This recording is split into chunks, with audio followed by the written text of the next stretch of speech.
I'm Adam Manis. And I'm Peter Martin. And you're listening to the You'll Hear It podcast. Yes, explain. Explain, brought to you by you'llhearit.com. Peter, you can go to you'llhearit.com if you want to check out our live show, which may or may not be, by this point, sold out. That's right. But it might not be. So go check you'llhearit.com and see if there's any tickets left. They're free. Right. We're doing our first ever inaugural You'll Hear It Live in New York City. That's right. The city's so great, they named it twice. Well, is that how that goes? Trice? They ride on a little tricycle. They named it twice. New York, New York. Yes, Dot, right. Scott, and Scooby, Dop, and Doop, Boop. You'll hear it. Cool. So today's episode is about something we've talked about several times, but it's always great to reintroduce this topic because I feel like it's one of the most requested topics about practice that we get. And not only is it a question that I think that our listeners want to kind of readdress, several times, but it's something, Peter, that I think you and I are always evolving and learning and growing from too. And that's, what should I be practicing, right? My time is limited. What should I be practicing? We actually have a speak pipe here from Michael, who he lays it out actually very eloquently. Hi, Peter and Adam. This is Michael from Elmont, and I have a question about practicing. Where's Elmont? When I try to figure out what to practice every day, I try to be as efficient as possible and focus on the topics that are going to make me the most progress in the least amount of time. But sometimes I get overwhelmed by the sheer vastness of the subject matter that needs to be discussed or covered, such as scales and modes, the different voicings, the time feel, developing melodic ideas, drop to other techniques, working in different keys, looking at licks and taking licks and injecting them into other melodies, blues, different forms. So there's so much stuff to cover. I'm wondering, where do I begin? I want to apply the Pareto principle that I've heard of, where 20% of the inputs yield 80% of the results. But what is that 20%? I mean, where do I begin? I'm wondering what I should cover first. Should I stick with a topic for a long time or, just jump around? So any guidance you could provide would be very welcome. Thank you very much. And thank you for all the work you do to educate us.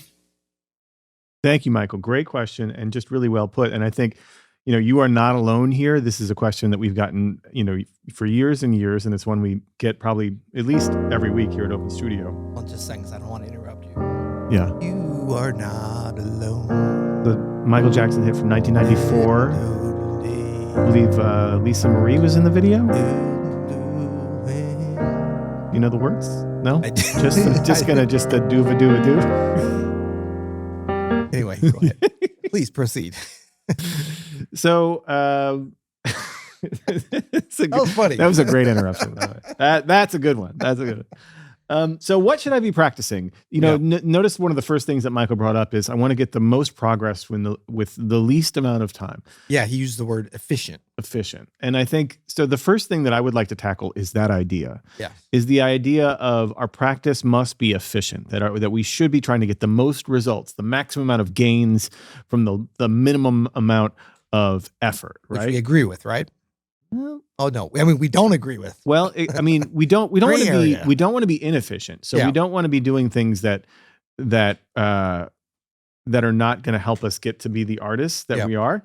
But I would just push back with the idea that there is an optimal practice routine. Like I'll push back with the idea that there's the right thing you should be doing, and it's one thing or it's two things. There's, from my experience, there's an incredible spectrum of options that you could be, practicing that will make you grow. And this is, I think, the problem. A lot of people realize this and they're like, well, there's got to be one that's better than the other. Yeah. And that all kind of depends really on where you are. And I think it can be crippling to think about that a little for some people. Like it can be a way to stunt your growth because you're frozen. You're like, well, if I'm not practicing the right thing, maybe I just shouldn't practice. Right. Or maybe I should really figure out what it is the right thing to practice. So the first thing, Michael, I'll challenge you is that when you talk about, I forget the principle he mentioned, but the 20% Pareto principle. What is it? Pareto. From the Italian philosopher Eduardo Pareto. 20% of the 20% yields 100% of the results. In my experience, 20% yields 80%. 80%. Sorry. In my experience, the process is more important than the content. So if you want to work on something, work on your practice process, how you practice, how you design your life. I'm going to go back to that MonoNeon artist manifesto. For those of you who don't know, MonoNeon's this very eclectic, brilliant electric bassist, and he puts out these weird, quirky, amazing, brilliant shorts. And at the end of them, he posts his artist manifesto. And one of the things is, I'm just paraphrasing here, is let go of the worldly idea of becoming a great musician. Just live a musical life. Michael, from hearing you describe your process here, it's something you might consider a philosophy you might consider embracing. That there's, we think that there's these levels that we want to get to, and there's a step-by-step process, and then I'll cross the finish line, and now I'm a great player. And that's not how it works. You're better off spending your energy designing a musical life so that your life is designed around the things you want to be spending time with your art. And the more that you can work on that process. Am I practicing consistently every day? Am I getting to the instrument? That is more important than what you're practicing, in my opinion. Can you practice the wrong thing? Yeah. But if you do a couple of things that we'll talk about here in a minute, it's almost impossible to practice the quote unquote, the wrong thing. Yeah. Right. So that's where I would start, is put your energy toward your process of enjoying the process. How can you set up your process so that it's consistent? It's something that you love doing. Like if you were to choose to watch TV or practice, you would practice every time because you enjoy it so much. You're so rewarded by it. A lot of people don't have that. Right, but it doesn't mean that watching TV isn't easier or more pleasurable on an immediate level, we should just say. Because I think a lot of people be like, well, I feel like I have a good practice routine, but I'd rather just, especially if you're working all day and then you come home to practice versus watch TV, you can have a great dialed in practice routine and still, until it's a habit on some level, like you have to break some other habits sometimes. That's you right. have to give it a chance. Well, and you also have to commit fully to the project. So you have to really commit, like, my time is best spent working on the thing that I know yields me the most happiness, which is working on my art, which is working on music, which is spending this time. You have to convince yourself of that if that's not the case. And then you have to set up your life so that that's very easy for you to do. And that's a part of your daily existence. It's not just, here's my bespoke practice routine that's perfectly efficient, and now I will finally progress. You design your life so that it's a musical life, one in which you can't help but be growing because you're just surrounded by music. You're enthralled with the music that you're practicing. Yeah. And so where I think, so you said easy, you set it up so that it's easy, right? Mm-hmm. This is where some people get tripped up, and hopefully we can be of help to clarify this. And we might've been a hindrance before because we'll use different concepts and they all work together, right?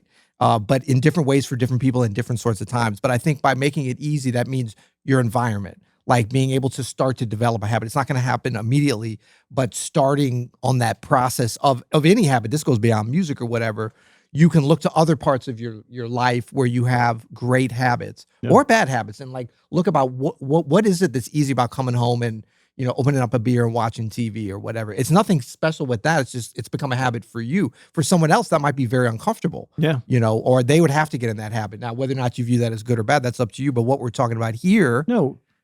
Oh, no, sorry. I didn't mean to interrupt. No, please. No, I just wanted to interject about the beer thing. Yeah. You know why that's easy? Because you make it obvious and available. Right. Because you stock your fridge with beer. Right. If you had to go across town and then pull out your ID and do all this probably wouldn't have a beer when you came home. That's right. If you make music as obvious and easy to work on as grabbing a beer from your fridge, you will do it easier. Right. But the distinction I want to make in terms of, I think a lot of people get that, do that, start to set up their life, live a musical life where you're listening, where you're experiencing, so that it is pleasurable to be doing things with music, because music is great. Music is fun. We all love, like, you're probably in the car on your way home from work listening to some great music that you want to work on. There's nothing better than that. But then what happens when you get into the actual, and we're going to talk about this some, I think, with the optimal practice routine, like, well, I mean, whatever that means for each person, but that's going to involve a lot of things that are very hard. That's going to involve, especially, well, and not even at the beginning, at any times, pain and friction, right? So how do we combine this thing of like, wait, I thought you said you have to set it up easy. Now it's going to be hard.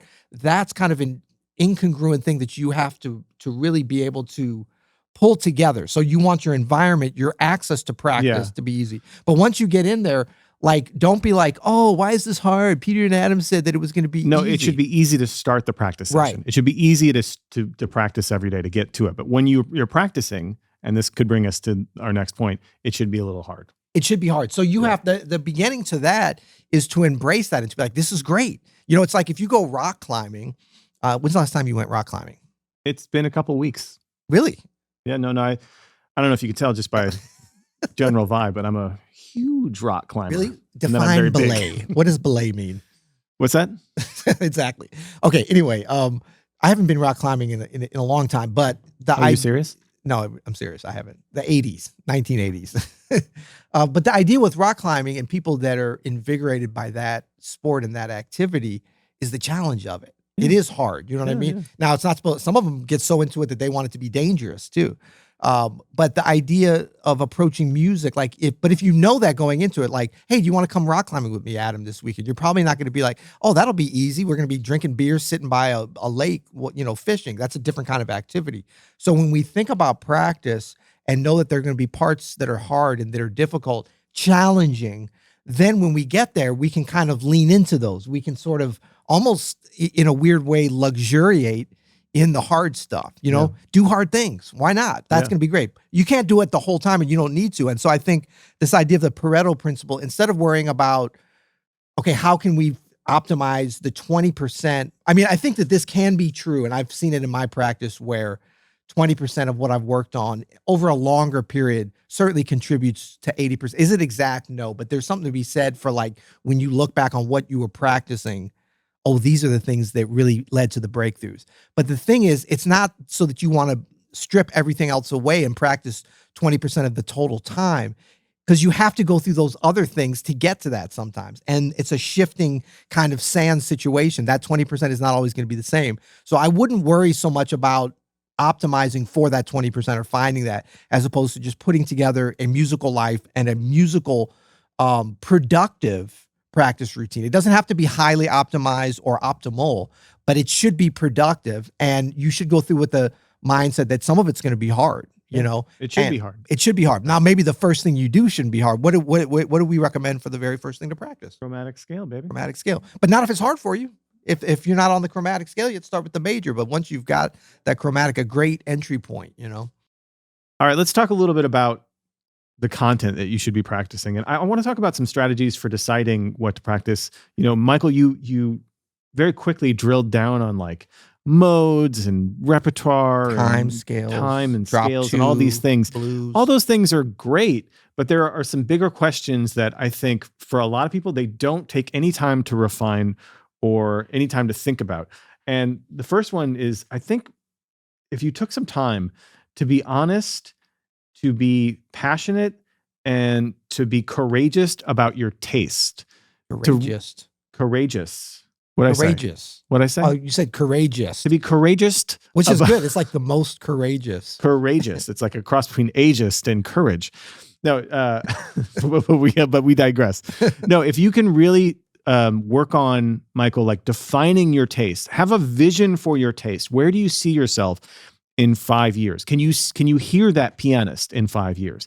Because if you're practicing everything, you're kind of practicing nothing. You're not practicing, a path to be the artist that you want to be. Can you have a very clear vision? I want to sound like this. Is there a North Star? Is there a mentor that you could reach out to? Is there a player that is your favorite? What do they sound like? What do they do? Do they play modally?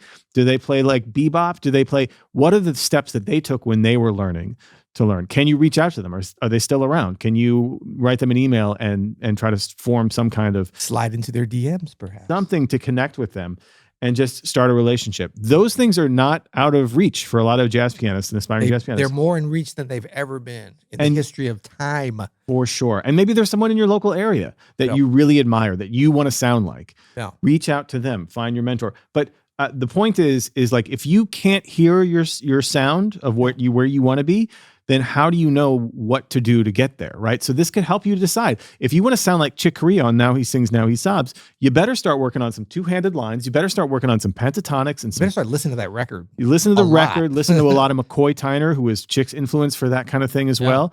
Like really start to steep yourself in that kind of music, you know? A lot of people, I feel like, skip this step and they're just like, well, whatever Peter says to work on, he likes Wynton Kelly, so I'll work on Wynton Kelly. Like, you know, that's who Peter likes to work on. And that's cool. And it can be very helpful to know, like, you know, Peter Martin likes Wynton Kelly. If you want to sound like Peter Martin, you can probably check out some Wynton Kelly because Peter Martin won't shut up about Wynton Kelly. You know what I mean? Like, that's a great information to have. But if you want to sound like Chick Corea, well, who's Chick Corea talking about? Like, that's where you can really start to refine your taste. And it can help define what you practice. You know, it could, like, if I want to play like, Emmett Cohen, I might start working on a little more stride. But if I want to play like Kenny Kirkland, maybe not so much. Yeah. You know what I mean? You know, it's interesting. So I like you started out saying define your sound and like using that maybe as a goal, sort of, you know, to start to define what your trajectory is going to look like to get there, what you want to work on and stuff. And I love this idea. I love that idea, but like combine it with where you came to at the end, the refining of it. Define and refine. That's right. They rhyme, so that's fun. But fun. Like that means it's such a great thing for something that's artistic because that gives you the chance to be definitive and say like, this is where I want to go. Chick Corea, Now He Sings, Now He Sobs. But as you're on that journey to go there, by allowing yourself to refine where it is that you're going, that allows you to take a little bit of those beautiful little detours along the way and start to, like, the refining part, I think, is about getting your own sound and, more importantly, being able to get to that place where you can tell your own story, not just when you get to the destination, but along the way. Yeah. Because not to add in something more complicated to this, but important part to remember about practicing and trying to get somewhere is that we always are saying it's about the journey, not the destination. So how do we make progress, but also allow ourselves to be able to be artists and to live a musical life as we're going? And I think this kind of practice, as long as you're saying, let me define and refine along the ways, allow yourself that can allow that. Well, this is where I think the courage part comes in. So if you can have courage, some of the best artists I know, they know that, say, Peter Martin recommends Wynton Kelly, but if they're not into that, they have no business with that until maybe someday they will. Like, but you know what's important about that is that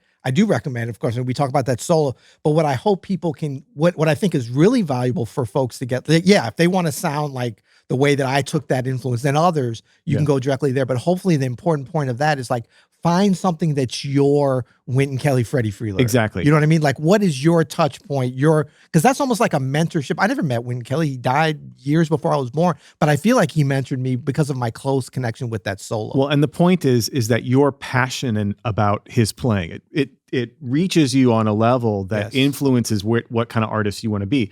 If that's not you, Michael, but maybe it's like someone who is not, quote unquote, as cool as Wynton Kelly or whatever. Sometimes it takes courage to have conviction to follow the art that moves you and not other people. And some of the best artists I know are extremely courageous and myopic about not just doing things that people tell them to. And then, they'll change their minds. If whatever they're feeling, whoever they're actually into, their tastes are so defined and brave and their own that they will follow their taste wherever it goes, and they make incredible music because they're passionate about everything they're working on. Absolutely. We've seen that happen so many times. We're seeing that happen, with our students. And I think what you start to realize is that the mentor, the music that you choose to be your mentor, it's about what you're learning from attaching yourself to that as part of your musical journey and your practice journey. Yeah. It's not so much like once you actually get there for this example, you've learned the Wynton Kelly solo and you feel like, oh, I've got it, or that Now He Sings, Now He Sobs. Like, you're not going to sound like Chick Corea then. Yeah. But what have you learned along the way? Of course, you can sound sort of like him more so than when you started, but it's all those beautiful things you learned along the way, all those little ups and downs and like solutions and challenges that revealed to you, the ear training, the optimization of your practice routine around something beautiful and connected in the music. That's the great thing. So that's why it's like, then you start to refine what your definition of success within your practice and your playing and as an artist and all these things. That's right. And I know we're not giving you like, Michael, like the exact, like, okay, practice 7 minutes on time and then 8 minutes on scales and 8 minutes on melodic things. And then 17 minutes on drop too. We are going to get We're almost there. We're almost okay. Not that. Well, I'm just saying, like, yes. And that's important, but like, there's actually no precise definition for everybody at any time. No, and this will bring us to our next point, but just one follow up on that. You're talking about, we're talking about Chick Corea and Wynton Kelly. Yeah. But Michael, if that's, George Winston is your guy. Like if that's your guy, John Tesh, perhaps. Yeah, but don't be like, well, no, those of Open Studio. All the cool jazz musicians make fun of me if I don't. Yeah. Like if you can be courageous to be like, no, you know what, this is my shit. I love this. And how does one know that? Because because you are listening to it. You find yourself coming back to it again and again because you actually care about it. It actually stirs your emotions to a point where it is the music that moves your person, your soul. On a visceral level. On a visceral level. You feeling your way through this. Right. Yeah. It's a feeling more than it is like, I want to be, it's not a story. It's not, I want to be this kind of musician. I want to be cool and I want to do this kind of thing. And maybe that is, maybe it's like, I want to learn how to, just play, like Bernie Worrell. I want to be that kind of musician. Like that's pretty cool. Yeah. Maybe it's, what would you learn on that journey? That would be nice. Yeah. I mean, musically, rhythmically, like harmonically, you'd get some nice skills out of that. But I think defining your taste is, what if it's John Tesh? Maybe that's the thing that stirs you. You'd learn some good music on that too. Follow that and passionately, courageously follow that. You know what we could combine for the courage? What's that? If you're familiar with a book called Ageism? Can't Hurt Me. No, we're not going to. Can't Hurt Me by David Goggins. Is that the title of it? Little Goggins. This is where you want to get to. You want to get to like whatever it is that you love. If that's George Winston, why did we make that an example? But yeah. Well, George Winston is a great example because I think he's not like, the coolest, has the coolest reputation. Like, he's like not Kenny Kirkland or whatever, but a lot of people love his music. He's obviously doing like, you know what I'm saying? Something right. 100%. And actually he makes really good music. Yeah. So whoever it is, genre. Right. The Can't Hurt Me thing is like, you got to get that mindset where you can go to anywhere and be like, this is me. It's not you, but like, this is my journey and these are the things that I like. And that's a very admirable place to be where 100%. Like it doesn't matter what anybody says. It doesn't mean you're not going to learn. No. It doesn't mean you're not open to new things, but you have a security with what you like and what are you passionate about? Like, that's the one thing. Not everybody can play at a certain tempo. Not everybody can play blues and all these technical things, like the skills that we want to acquire. But what is it that everybody that's on this journey can do? They know they have the possibility of knowing what they love. I think that's one of the most important things, and it's a very mature position. And, just some inside baseball, this is one of the things, Peter, you and I struggle with whenever we do struggle with like featuring artists or playing certain things. Like people are like, you guys do the same people again and again. And it's not because like those are all Peter's people or those are all my people. That's the Venn diagram of the people usually that Peter and I have in common that we really love and are passionate about and know a lot about. We're a little dug in. No, but we're even though we're obviously very similar, we're from the same city. We both play jazz piano. We grew up, playing with Willie Aikens, the same people. We love a nice sus vamp. We do. We're not gonna lie. There's a lot we have in common, but there's a lot too that we don't have in common. Yeah. And so like we found that when we do this show or we do anything in Open Studio, if we're both passionate about something, it's way better. We're both more invested. Fun. It's more fun. It's fun. So like that is our process with this too. And it's a good one. One more thing on this, Michael, so now that you kind of have your taste defined and we're going to be like passionate about defining our taste, we're going to be courageous about defining our taste. How do we know when we're on that path? And I think one of the best things you could do is record yourself as you practice and really be honest about your weaknesses. And I don't mean be honest, like be, super hard on yourself. I suck and I'm weak at here, but really be like very discerning about like when you listen back to your practice sessions or your gigs that you're recording, you're sitting at the jam session. What is the one thing that stands out to you that is not, say, again, using Chick Corea, right? That is not up to the standards of the Chick Corea that you want to sound like in 5 years. What's the one big thing? You ask like, what should it be rhythm or form or whatever? Find the one thing. And then that is what you practice until it starts to feel a little bit better. Yeah. And there's Give no some examples of what that could be. So like how broad is that? It could be as broad as like, okay, well, I keep getting lost in the form and I never hear Chick Corea get lost in the form. So I can work on that. Yeah. work on, Bill Evans said, someone asked Bill Evans, what do you practice? And he said, as little as possible. And he didn't mean time. He meant subjects. Yes. So find the one thing, work on that until it's kind of exhausted in you, which might be a day. It could be a week. It could be a year. Well, and you think about 20, 80%, work on it 100% and then do 20 more. Use that Pareto principle, especially stuff like form. You know, like over practice it, over index on that. And keep being honest keep recording yourself, track your progress, at least in your mind as you're listening back about where you are to your heroes. And you might have a collection of heroes where you're trying to reach. You will never not practice the right thing if you're practicing this stuff. If you're practicing something that's part of your artistic vision, somewhere where you want to be, and then you exhaust it, and I'm not saying like, you gotta make sure that you can't take it anymore. It's not that at all. It's like, have you turned it over enough to where now you've kind of like, I understand this and I'm kind of losing interest. Then it might be time to move on to something else. Or you progressed and now you're plateaued. That's a great time to move on to something else, and come back to this. Because remember, there's no finish line. We're designing a musical life. It's not a leveling up. You don't go to sleep one night a good pianist and wake up the next morning a great pianist. It's just this gradual thing that happens over our lives, and we design our lives musically. Record yourself, be honest, be passionate. That's great stuff. That's what we say. That's what's up. I'll add one thing that maybe is, because some of these are such important principles, but these are like really overarching things that you can guide weeks and months and even, 6 months and years of practice around. And so just to give you something a little bit more specific on as far as your daily routine, because I was sensitive to Michael's area of like these vast areas and listing and being overwhelmed and not knowing what to do. So picking up one thing from your playing when you record yourself that you want to work on. Also listen to one thing that's going well. Yeah. Because that will be coming out of some part of your practice that maybe was intentional, maybe was serendipitous. It doesn't really matter.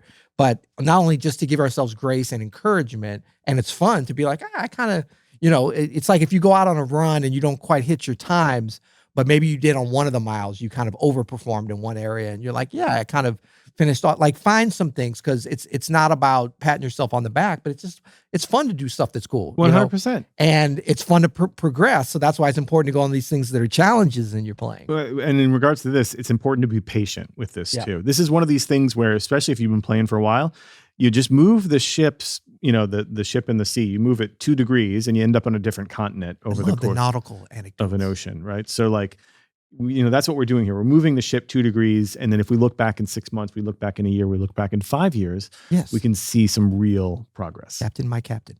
So, and then on the more tactical thing, sorry, I forgot to add that part in, but that is each practice session, give yourself 1 to 3 things. Really, if you've got time, i.e. more than, I would say 30 minutes, you can go to 3, but like just decide on the 3 things that you're going to practice each day. Now, will you go beyond that? Maybe. Will you sometimes go below that? Perhaps.